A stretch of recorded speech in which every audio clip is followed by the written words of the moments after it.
I felt if I could do those two things well, then I could leave this world happy. So when our marriage started to fall apart, I felt like not only my marriage died, but a lifelong dream died too. I felt I'd failed as a wife. And if I couldn't keep our family together, then surely I wasn't a good mother.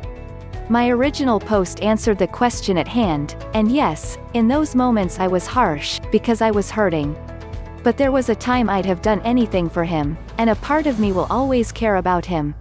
He is the father of my child, and though we didn't make a good marriage, he is a good father. I never criticize him in front of our daughter because her dad is her hero, and she'll never hear differently from me. I feel that we shouldn't have ever married. We weren't compatible. Had we continued to stay together, I think I'd have ended up resenting him to the point of hating him, and I didn't want us to become that. I think we're both better versions ourselves apart, rather than married. And I never said my response to the situation I wrote about was correct. It was a moment of raw emotion for both of us, I think.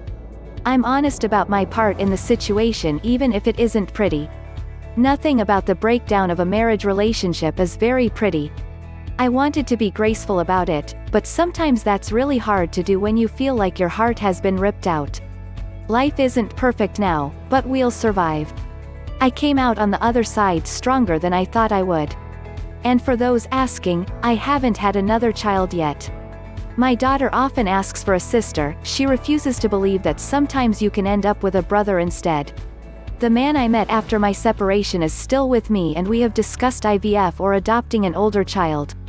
Maybe in a few years I can update this with news of a new addition in our family. I hope this clarifies some things not originally covered.